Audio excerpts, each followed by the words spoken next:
The Galactic Council had existed for 12,000 years. It was the oldest institution in the known universe, a gathering of the most powerful species across 100,000 star systems.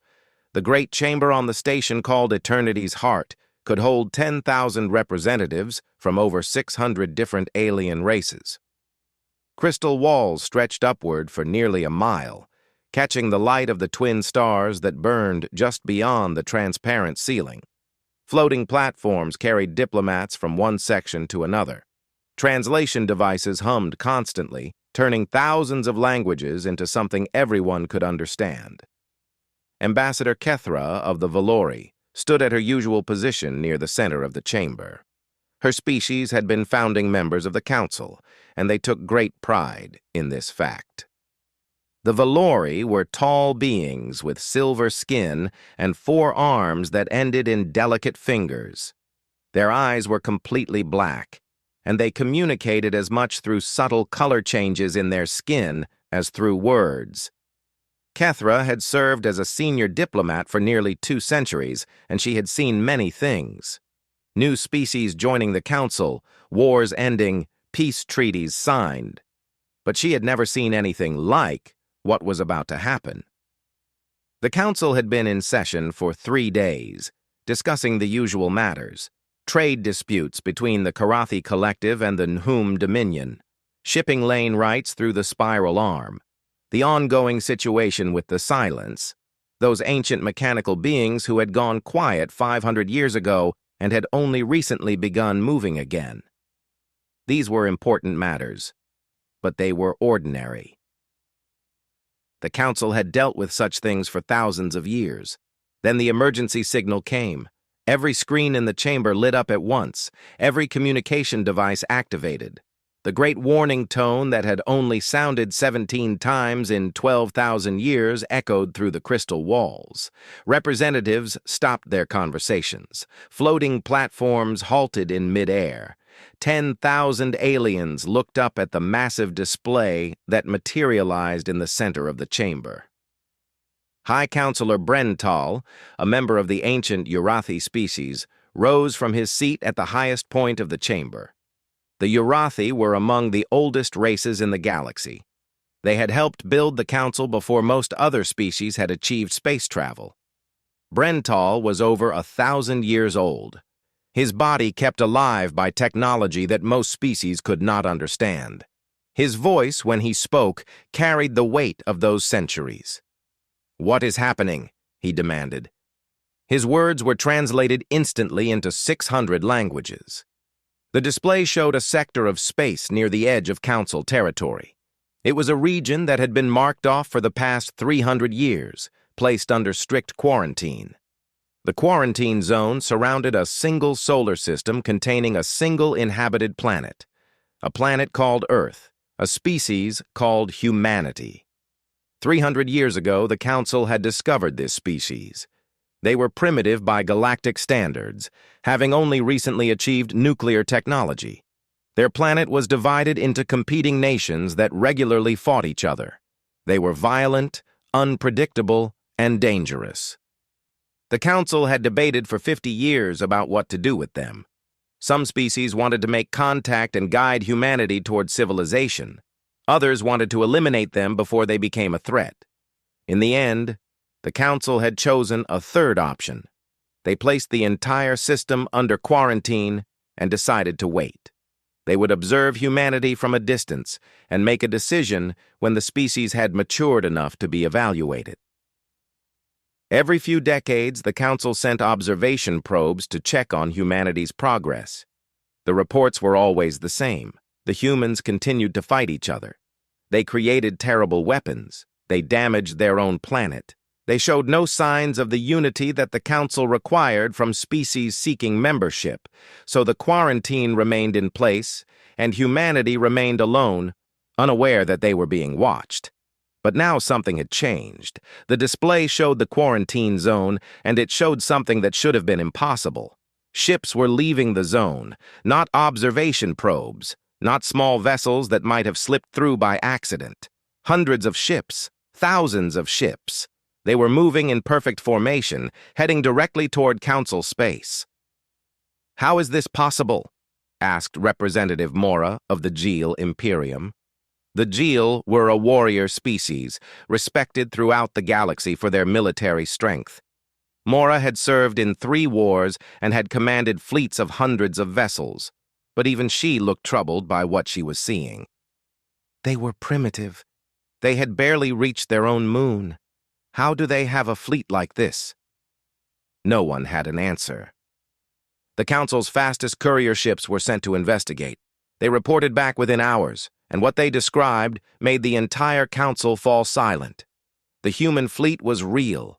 It numbered over 5,000 vessels of varying sizes. The ships were unlike anything the Council had ever seen. They were built for war, covered in heavy armor and bristling with weapons. And they were fast. Faster than most Council vessels. They were crossing the quarantine zone at speeds that should have taken decades to achieve. But the most disturbing detail was not the size of the fleet or its speed. It was the color of the ships. Every single one of them was stained scarlet. The red color covered their hulls like dried blood. Some of the ships showed signs of battle damage, burn marks, impact craters. Sections of hull that had been torn away and hastily repaired. These vessels had been in combat, serious combat, and whatever they had fought, they had survived. Ambassador Kethra felt a chill run through her silver body. In all her years of service, she had learned to read situations quickly. And what she was reading now frightened her. This was not a diplomatic mission. This was not a first contact scenario where a primitive species stumbled into Council space by accident. This was something else entirely. "We must send a defensive fleet," Representative Mora declared. "These creatures have violated the quarantine. They have built a military force without Council permission. They must be stopped before they reach inhabited systems." "And risk war with an unknown enemy?" Kethra responded. "We know nothing about their capabilities. We know nothing about what they have been doing for the past 3 centuries. If we attack them without understanding the situation, we may create a conflict we cannot win." "They are primitives," Mora said dismissively. 300 years ago, they were still burning fossil fuels and fighting with chemical weapons. Whatever they have built, it cannot match the combined military might of the Council. High Counselor Brennatal raised one ancient hand, and the chamber fell silent. "The human fleet will arrive at Eternity's heart in 6 standard days," he said slowly. "We will use that time wisely. We will gather information. We will prepare our defenses, and we will attempt to make contact. If the humans have truly advanced this far this quickly, then they have done something remarkable. We should understand why before we decide how to respond." The next 6 days were the longest of Kethra's life. The Council sent message after message toward the approaching fleet. For the first 4 days, there was no response.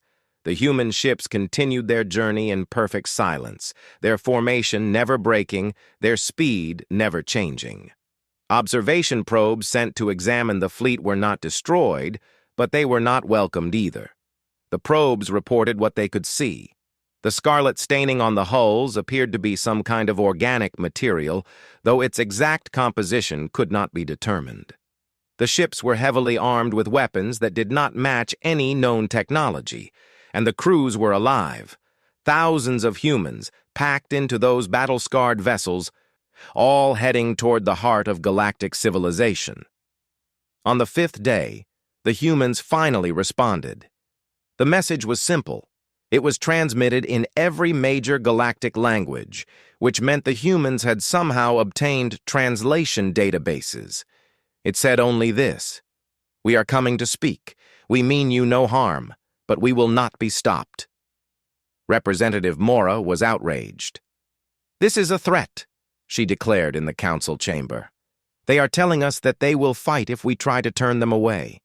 We should show them the strength of the Council before they get any closer." But others were not so sure. The Kalenti, a species known for their wisdom and patience, pointed out that the message could also be read as a plea. The humans were asking to be heard. They were promising peaceful intentions. If the Council attacked first, they would be proving that the galaxy was hostile to newcomers. That was not the image the Council wanted to project. The debate continued through the 5th day and into the 6th. By the time the human fleet entered the system containing Eternity's heart, no decision had been made. The Council's defensive fleet was positioned around the station, weapons ready but not active, and the representatives were gathered in the Great Chamber, watching the displays as 5,000 Scarlet-Stained ships emerged from faster-than-light travel and began their approach.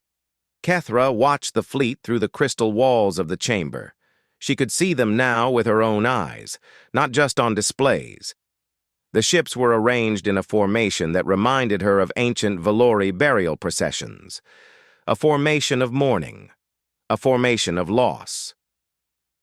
And as they came closer, she could see more details. The scarlet staining was not paint. It was not decoration. It covered the ships in patterns that suggested splatter and spray. It was, she realized with growing horror, exactly what it looked like. Blood. The ships were stained with blood, not human blood. Something else, something that had attacked them and something they had killed. The main human vessel was larger than the others. It moved to the front of the formation and stopped at a respectful distance from the station. For a long moment, nothing happened. The Council waited. The humans waited.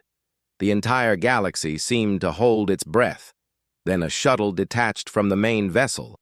It was small, carrying perhaps a dozen beings at most. It crossed the space between the fleet and the station slowly, giving everyone time to observe it. Its hull was stained the same scarlet as the larger ships, but someone had cleaned a section near the front. In that clean section there was a symbol, a blue and green sphere, the planet Earth. The shuttle entered the station's docking bay. A security team was waiting, along with a delegation of council representatives, including Kethra herself. The docking bay was large enough to hold 100 vessels, but it felt small now. The air was thick with tension. Weapons were ready. Shields were active. Everyone was prepared for something terrible to happen. The shuttle's door opened. The first human Kethra had ever seen stepped into the light. He was smaller than she expected. The records from 300 years ago had described humans as roughly similar in size to the Kalenti, but this one seemed diminished somehow. Thin, worn. He wore a uniform that had been repaired many times, and there were scars visible on his face and hands. His hair was gray, though she had read that humans did not typically go gray until advanced age. His eyes were the color of a dying star. Behind him came others, some in similar uniforms, some in different clothing. All of them bore the same marks of exhaustion and struggle. They carried no visible weapons, but they walked like soldiers, like beings who had seen combat and survived. The gray-haired human looked around the docking bay. He looked at the security team and their weapons. He looked at the council representatives in their fine robes. And then he did something that no one expected. He smiled. It was not a happy smile.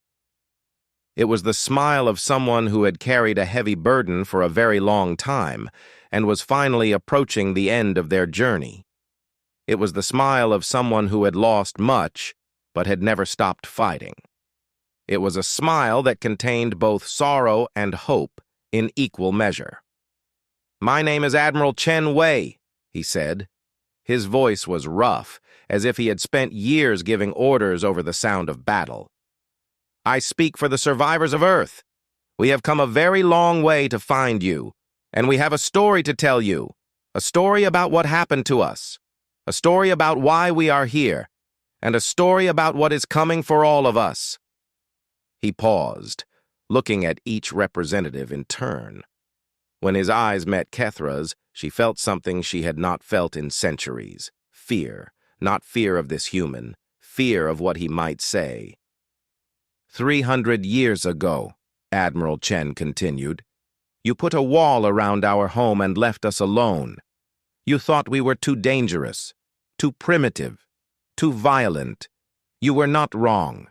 We were all of those things. But while you were watching us from a safe distance, something else was watching too. Something that did not care about quarantine zones or council rules. Something that came from the dark between galaxies. Something hungry. He took a deep breath. The humans behind him stood in perfect silence, their faces showing the weight of memories that Kethra could not imagine. The Devourers came to Earth 73 years ago, Admiral Chen said. They came without warning. They came without mercy. They killed billions of us in the first wave. They burned our cities.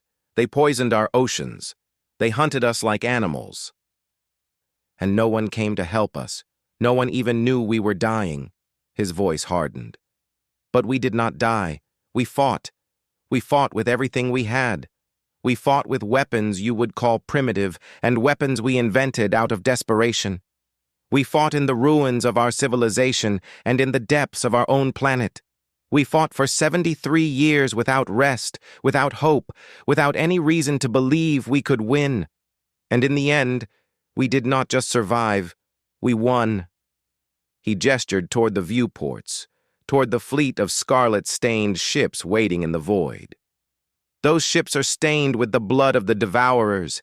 Every drop of red on those hulls represents a monster we killed to save ourselves. We have spent the last 3 years building a fleet because we learned something during our war. We learned that the Devourers were not alone. They were scouts, the first wave of something much larger.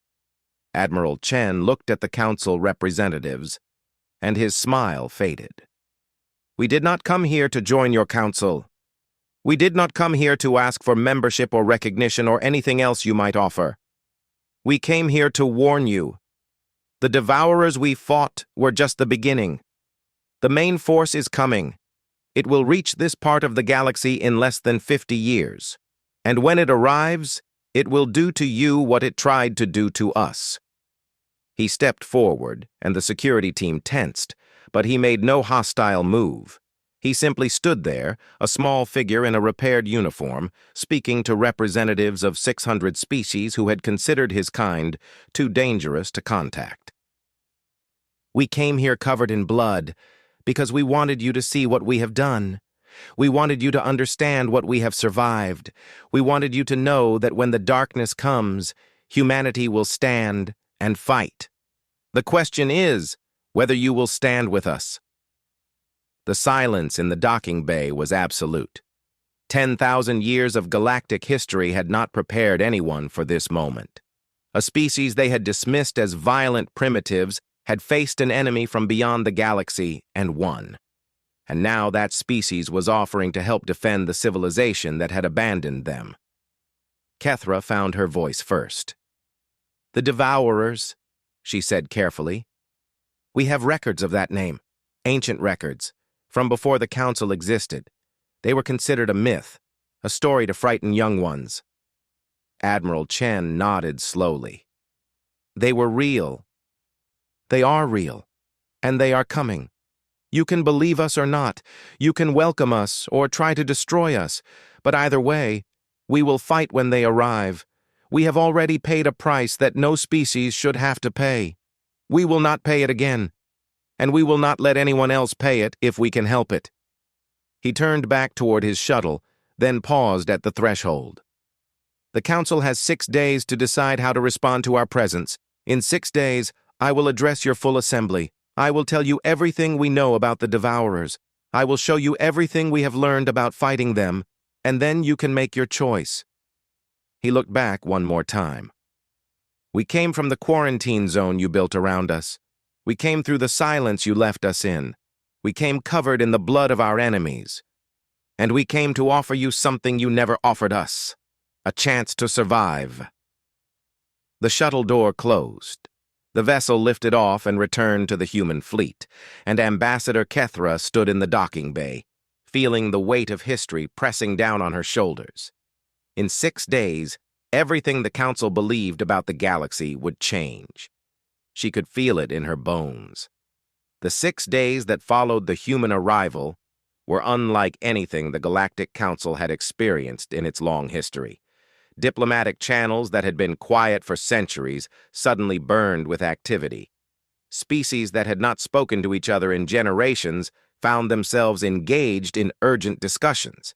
And everywhere, on every station and planet and ship, beings asked the same questions. Who were these humans? What had they really faced? And were they telling the truth? Ambassador Kethra spent most of those 6 days trying to find answers. She reached out to every contact she had developed over 2 centuries of service. She requested access to archives that had been sealed since before her birth. She barely slept, surviving on stimulants and determination. And what she learned disturbed her more than she wanted to admit. The Council's records on the Devourers were scattered and incomplete, but they existed. Fragments from ancient civilizations that had died out long before the Council was formed. Warnings carved into asteroids at the edge of known space. Transmissions picked up from dead worlds in distant galaxies. The stories all described the same thing: vast swarms of creatures that came from the void between galaxies, beings that consumed everything in their path. Life forms, planets, even stars.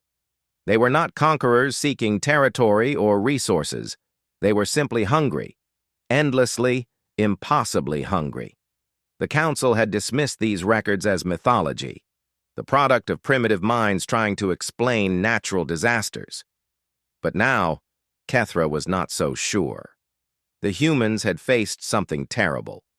That much was obvious from the state of their fleet and the haunted look in Admiral Chen's eyes. If that something was the Devourers of ancient legend, then the galaxy was in far more danger than anyone had realized. On the 2nd day after the human arrival, Kethra requested a private meeting with Admiral Chen. The request was granted, and she traveled to the human flagship aboard a small shuttle. As she approached the massive vessel, she could see the scarlet staining more clearly. Up close, it was even more disturbing. The blood had dried in thick layers, suggesting that the ship had passed through something like rain, a rain of blood from creatures being destroyed all around it. She could not imagine what kind of battle would produce such a result. The interior of the human ship was utilitarian and worn. The corridors showed signs of repeated repair. The lighting flickered occasionally. The air had a strange smell that Kethra could not identify. Humans in patched uniforms moved past her with quick, efficient steps. They did not stare at her, though she was probably the first Valori they had ever seen.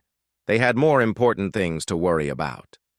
Admiral Chen received her in a room that might once have been designed for comfort, but had long since been converted to practical purposes. Maps and displays covered every wall, showing star systems and battle formations and timelines. A table in the center of the room was covered with physical documents, actual paper covered in handwritten notes. Kethra found this strange. Most species had abandoned physical writing long ago, but perhaps the humans had learned not to trust electronic systems that could fail. The Admiral looked even more tired than he had in the docking bay. He offered her a seat and a drink that turned out to be warm water with plant extracts dissolved in it. He called it tea. It was surprisingly pleasant. "I expected the Council to send someone eventually," Admiral Chen said. "I assume you have questions." "Many questions," Kethra admitted. "But I will start with the most important one. How much of what you told us is true?" The Admiral smiled that sad smile again. "All of it. I wish it were not true. I wish I could tell you that this is some elaborate deception designed to manipulate the Council into accepting humanity as members. That would be so much simpler. But the truth is exactly what I said. The Devourers came. We fought them. We won. And their main force is on its way. You expect us to believe that a species we considered too primitive for contact managed to defeat an enemy from beyond the galaxy? I expect you to believe the evidence." Admiral Chen stood and walked to one of the wall displays. He touched a control, and an image appeared. It showed a creature unlike anything Kethra had ever seen. It was massive, with a body that seemed to shift and flow like liquid. Teeth and claws and other appendages emerged from its form at random angles. Its skin, if it could be called skin, was a deep red that was nearly black, and its eyes, dozens of them scattered across its body, burned with a hunger that seemed almost visible. "This is a devourer," the Admiral said. "A standard ground unit. They range in size from something you could hold in your hand to something larger than a city. The smaller ones are faster and more numerous. The larger ones are slower, but almost impossible to kill with conventional weapons. They travel through space in massive organic ships that we call hives. A single hive can carry millions of individual devourers. The force that attacked Earth consisted of 17 hives." Kethra studied the image. Her people had fought wars. They had faced terrible enemies. But nothing like this. "How did you survive the first attack?" "We almost did not." Admiral Chen changed the display to show Earth, the blue and green planet that Kethra had seen images of in the quarantine reports.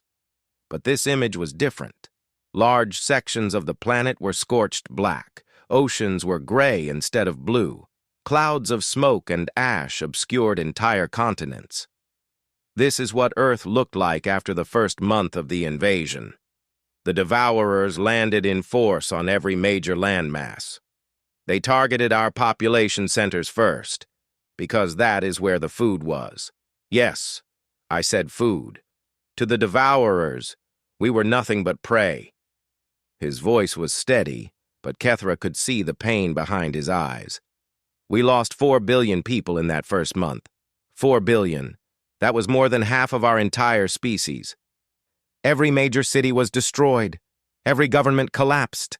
Every system we had built over thousands of years of civilization fell apart. We were reduced to scattered groups of survivors, hiding in the places the Devourers had not yet reached. "And yet you survived," Kethra said softly. "We survived because of what you consider our greatest flaw. Our violence, our aggression, our willingness to fight, even when there is no hope of winning." Admiral Chen turned away from the display and faced her directly. The Devourers had conquered thousands of species across multiple galaxies.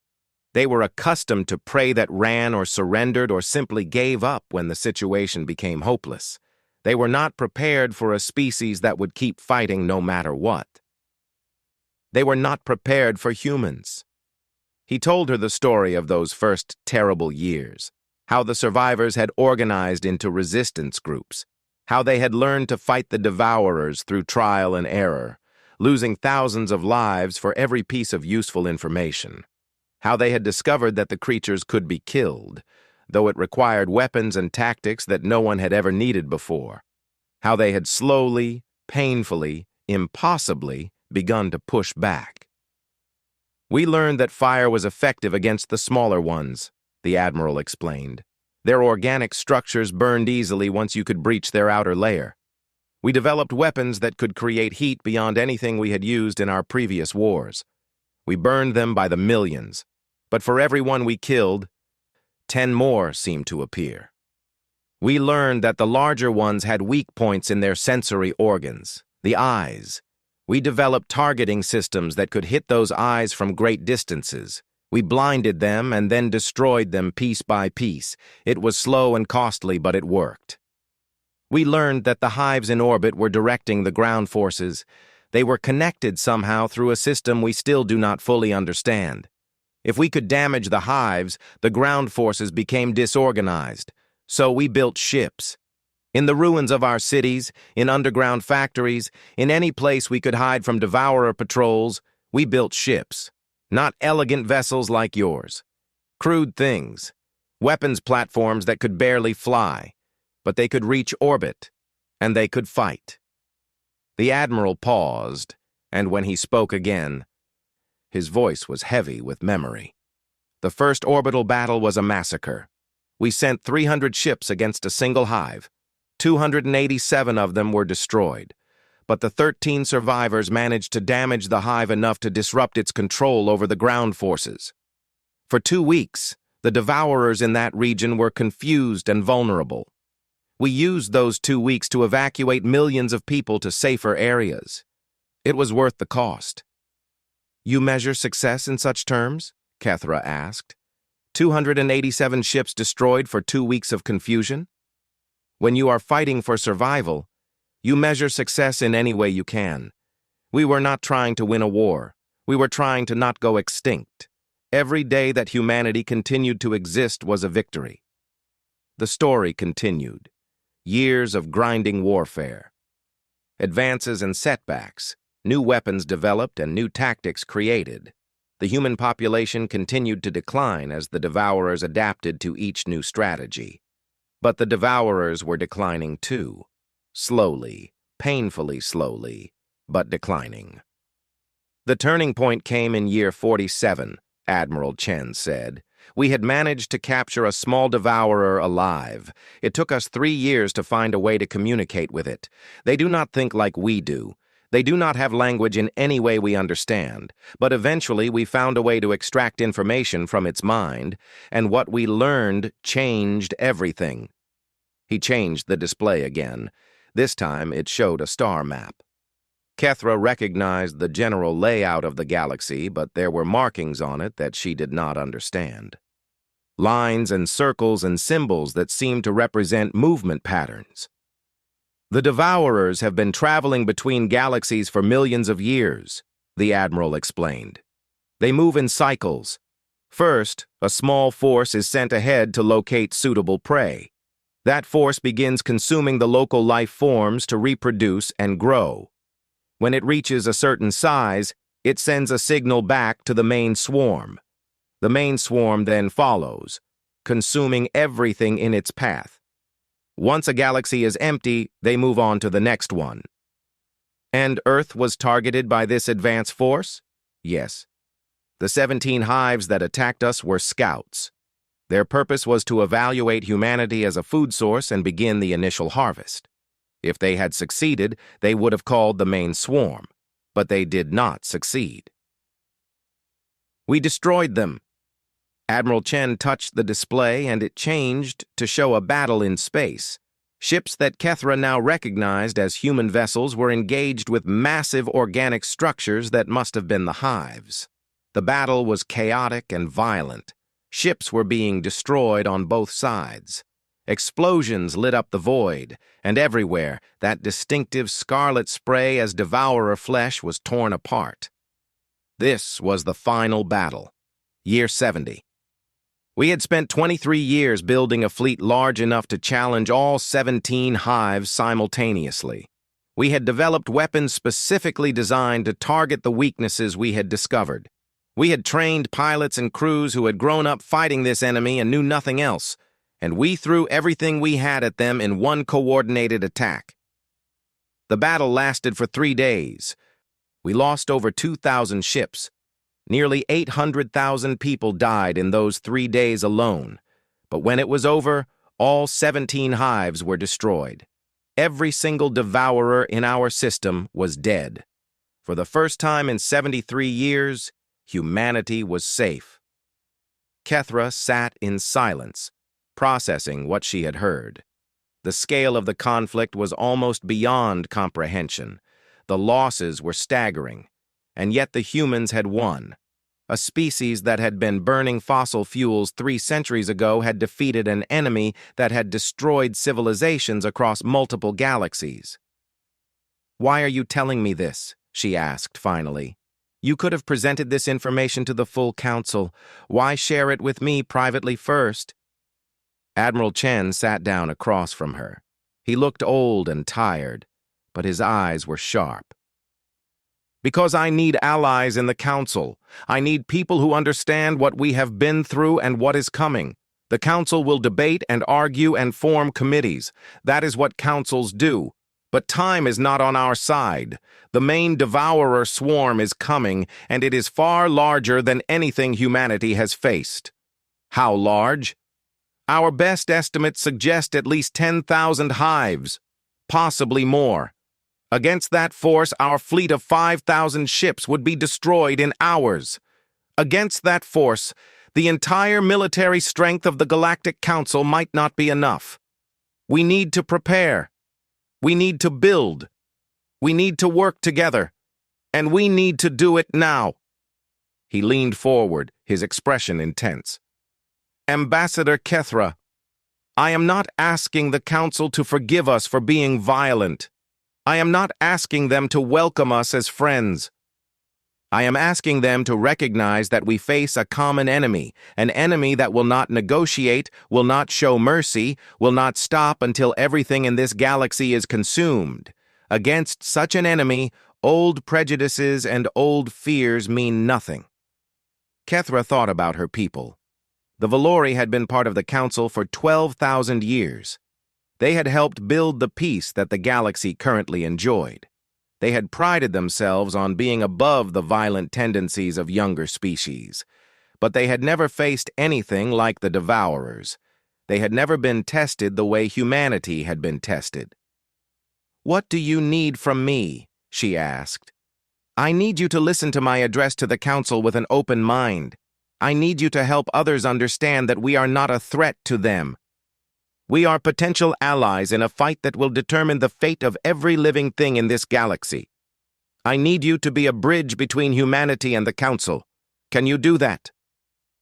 Kethra looked at this human, this small being who had seen horrors beyond imagination and somehow kept fighting. She saw the scars on his face and hands. She saw the weight he carried in his eyes, and she made a decision. "I will do what I can," she said. Admiral Chen nodded. "That is all I ask." 3 days later, the full council assembled to hear the human address. The great chamber was filled to capacity. Representatives from 600 species occupied every available seat and platform. Screens and displays throughout the station carried the feed to trillions of beings across the galaxy. This was the most watched event in Council history. Admiral Chen stood in the center of the chamber, a small figure surrounded by giants. His officers stood behind him in their repaired uniforms. They looked out of place among the glittering robes and advanced technology of the Council representatives. But they stood straight and proud, and their eyes showed no fear. The Admiral spoke for 3 hours. He showed them images of the Devourer attack on Earth. He showed them footage from battles that had killed millions. He showed them the evidence gathered from captured Devourers and the projections of what the main swarm would look like when it arrived. He held nothing back. The truth was too important for diplomacy. The Council listened in silence. Some representatives turned away from the worst images. Others watched with expressions that Kethra could not read. But everyone listened. When Admiral Chen finished speaking, High Counselor Brental rose from his seat. The ancient Urathi looked down at the human delegation, his face showing no emotion. "You have presented extraordinary claims," Brental said. "Claims that, if true, would require us to fundamentally change how we view the galaxy and our place in it. You ask us to believe that an enemy from beyond known space is coming to destroy everything we have built. You ask us to trust a species we have quarantined for 3 centuries because we considered you too dangerous. You ask us to prepare for a war that may determine whether life in this galaxy continues to exist." He paused, and the silence in the chamber was absolute. "I have reviewed the evidence you have provided. I have consulted with our scientists and military experts. I have examined the ancient records that speak of the Devourers, and I have reached a conclusion." Every being in the chamber held their breath. "Your story is true," Brental said. "The threat is real, and the Council must respond." The chamber erupted in chaos. Representatives shouted questions and objections. Some demanded immediate military action. Others insisted that more study was needed. A few even called for the human fleet to be destroyed as a precaution. The noise was overwhelming. But through it all, Admiral Chen stood calm. He had done what he came to do. He had delivered his warning. Now the choice belonged to the Council. Kethra watched the chaos around her and felt something she had not felt in a very long time. Hope. It was a strange feeling. Born from a warning of apocalypse and delivered by beings stained with blood. But it was hope nonetheless. The galaxy was about to change, and for the first time it might be ready for what was coming. The humans had arrived with their Scarlet-Stained ships and their terrible story. Now the real work would begin. The humans had arrived, and nothing would ever be the same. The chaos in the council chamber lasted for hours. Representatives argued and debated and accused each other of everything from cowardice to warmongering. Alliances that had stood for centuries were tested as species struggled to understand what the human revelation meant for them. Some refused to believe it despite the evidence. Others believed it too well and demanded immediate action that the council was not prepared to take. Through it all, the human delegation stood and waited with the patience of beings who had learned to endure far worse. Ambassador Kethra found herself in the center of multiple conversations. Her decision to support the human claims had made her a focal point for both those who agreed with her and those who thought she had lost her mind. Representative Mora of the Gil Imperium cornered her near the edge of the chamber, her warrior's stance making clear that she was not happy. "You believe these creatures?" Mora demanded. "You take the word of primitives who have spent 3 centuries in isolation? They could be lying. They could be trying to manipulate us into giving them technology and resources." "Look at them," Kethra replied calmly. "Look at their ships. Look at their faces.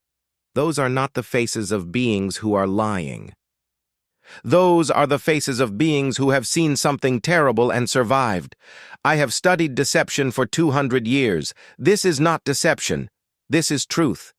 And if you are wrong, if we welcome them and they turn on us?" Kethra looked across the chamber at Admiral Chen. The human stood still, watching the chaos around him with an expression of tired patience. He had done what he came to do. The reaction was beyond his control. "If I am wrong, then we will have made a mistake," Kethra said. "But if I am right and we turn them away, we will have doomed ourselves. Between those 2 possibilities, I know which risk I prefer to take." The debate continued for 3 more days. Committees were formed. Evidence was examined and re-examined. The human fleet remained in position, neither advancing nor retreating, simply waiting for the council to make its decision. And slowly, gradually, the weight of the evidence began to shift opinions. The scientists were the first to come around.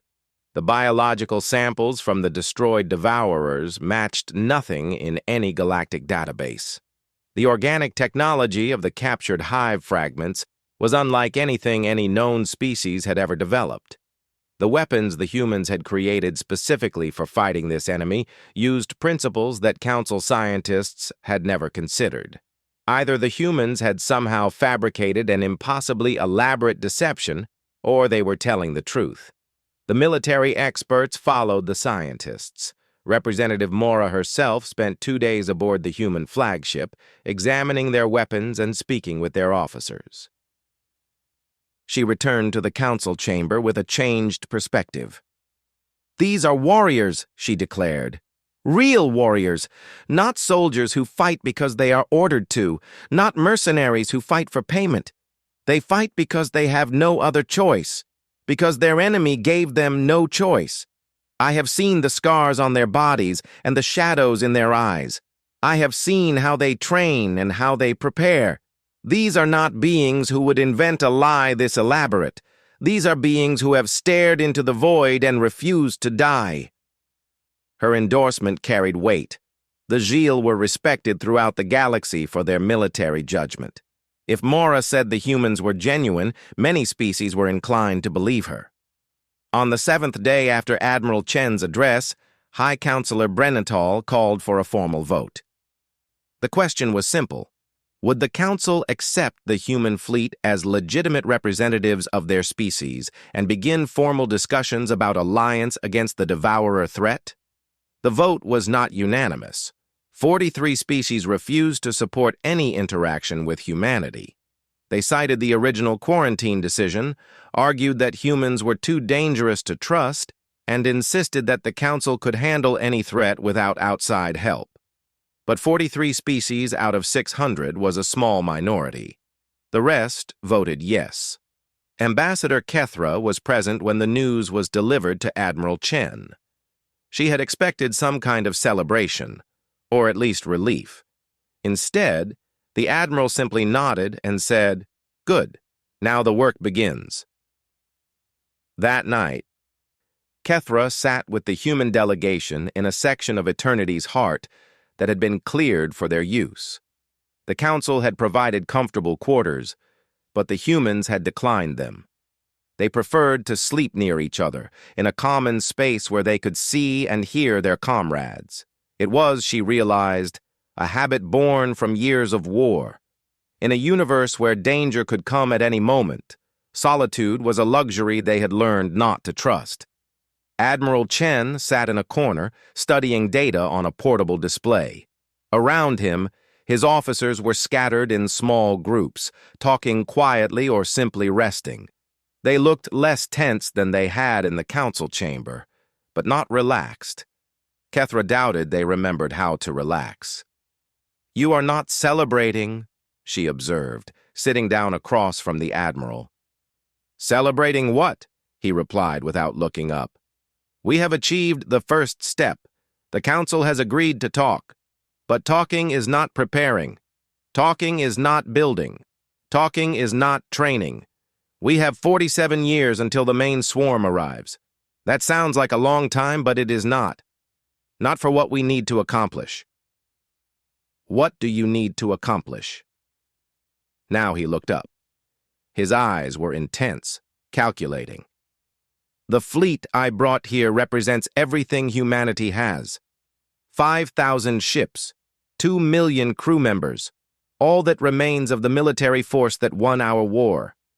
It is impressive by the standards of a single species. It is nothing against 10,000 hives." He touched his display, and a projection appeared in the air between them. It showed the galaxy, with colored markers indicating the territories of various council species. The Council controls significant military resources, but those resources are scattered and designed for internal conflicts, police actions, border disputes, small wars between member species.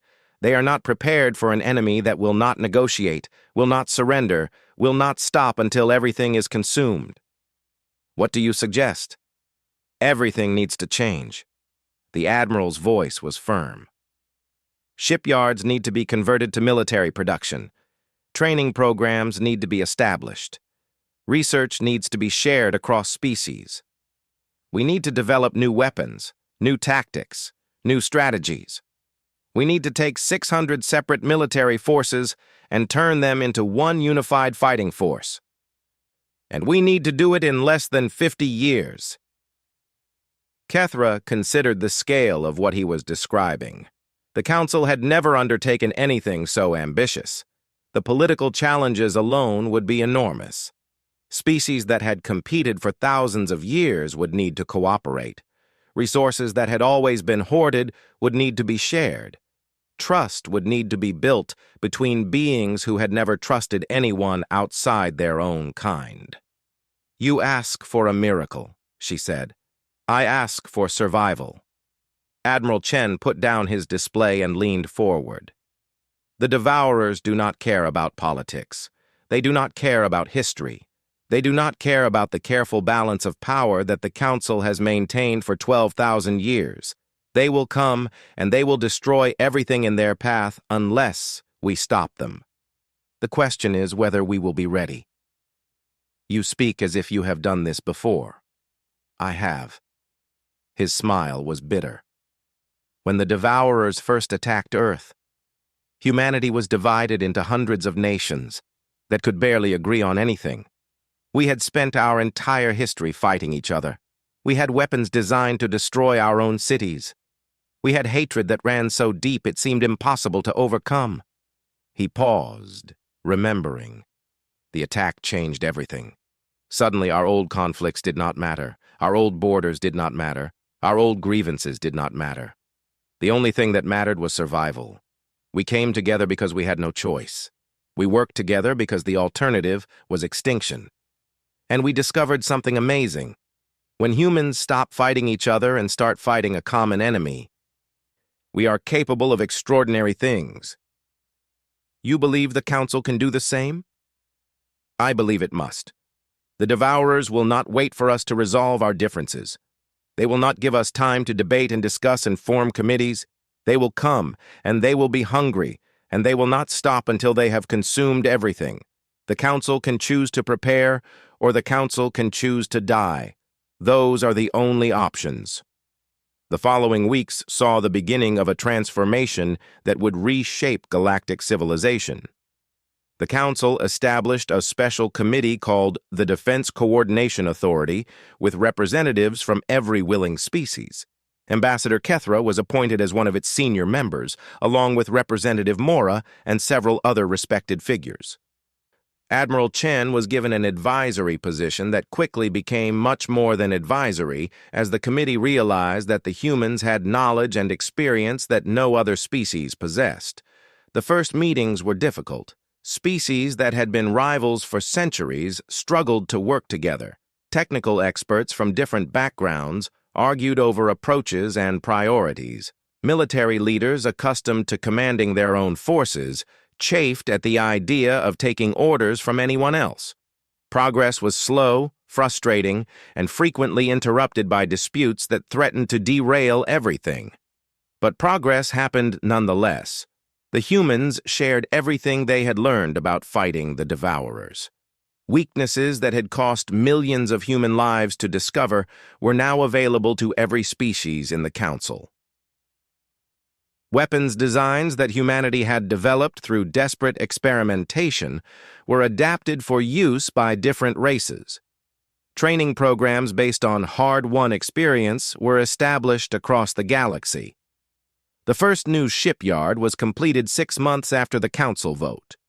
It was a joint project between the Gil Imperium and the Calenti Confederation, two species that had fought 3 wars against each other over the past 1,000 years. Now their engineers worked side by side, building vessels designed to fight an enemy that threatened them both. When the first ship came off the production line, it carried symbols from both species and weapons based on human designs. Representative Mora named it First Hope in a ceremony that was broadcast across the galaxy. More shipyards followed. More species joined the effort.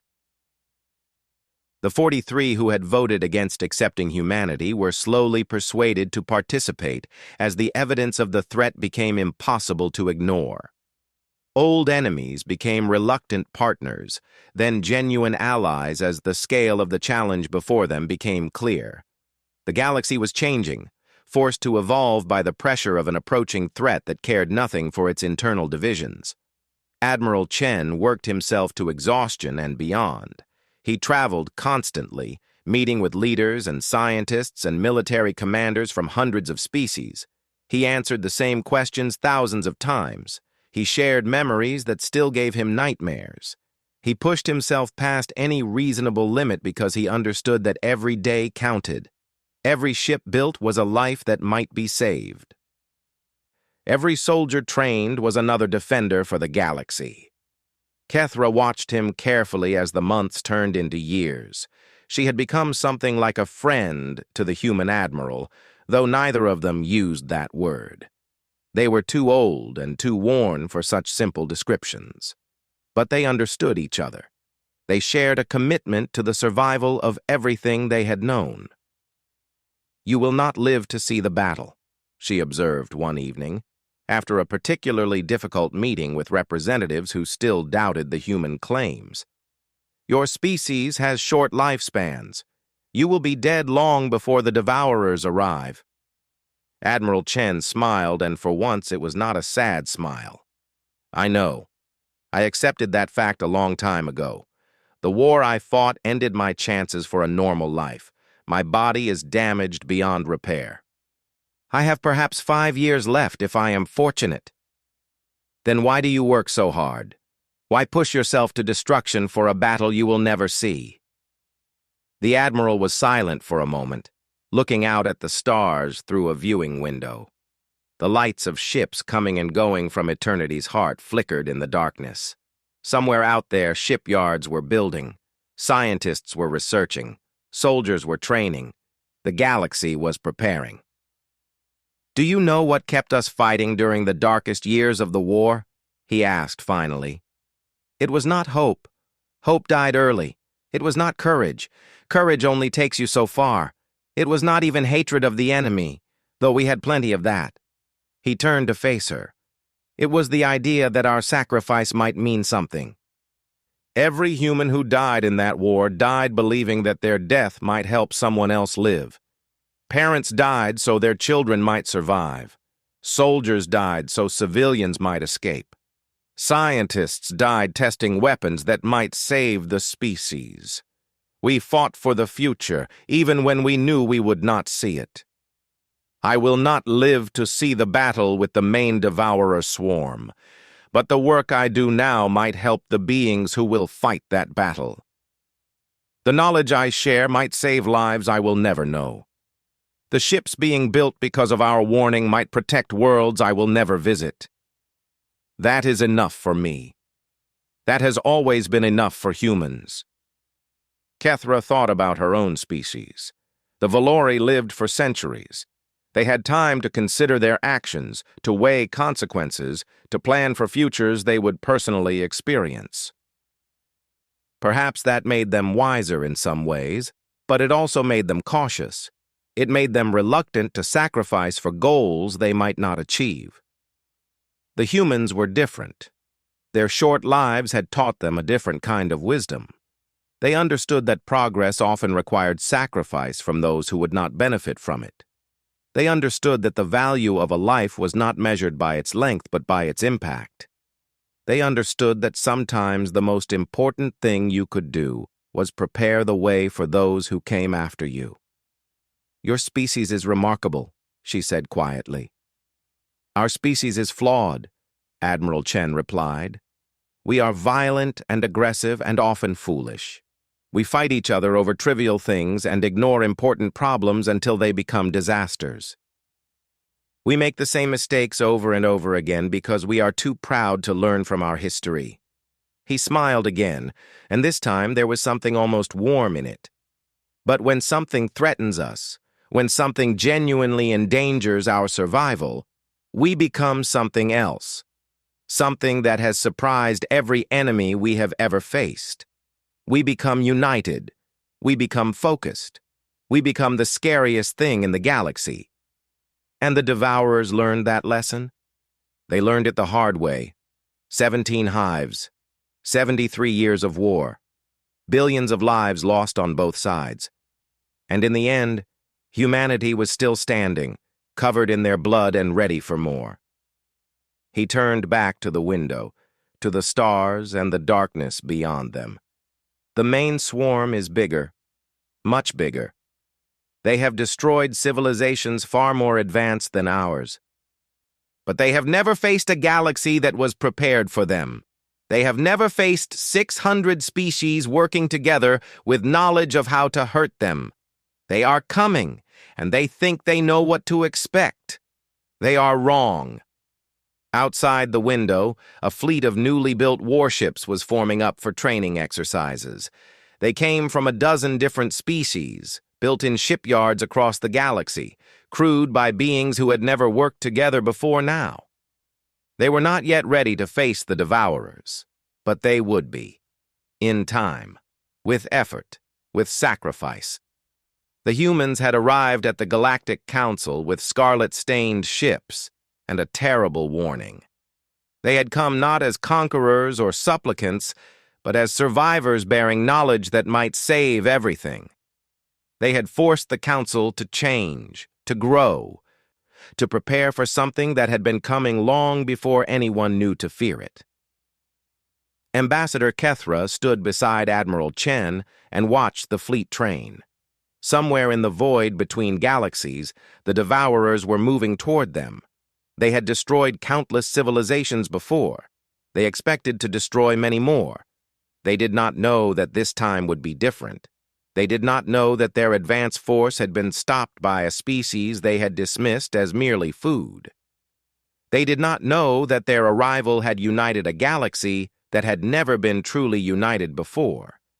They did not know that when they finally arrived, they would face something unprecedented, a galaxy that was waiting for them, a galaxy that was ready, a galaxy that had learned from humanity that the only response to annihilation was defiance.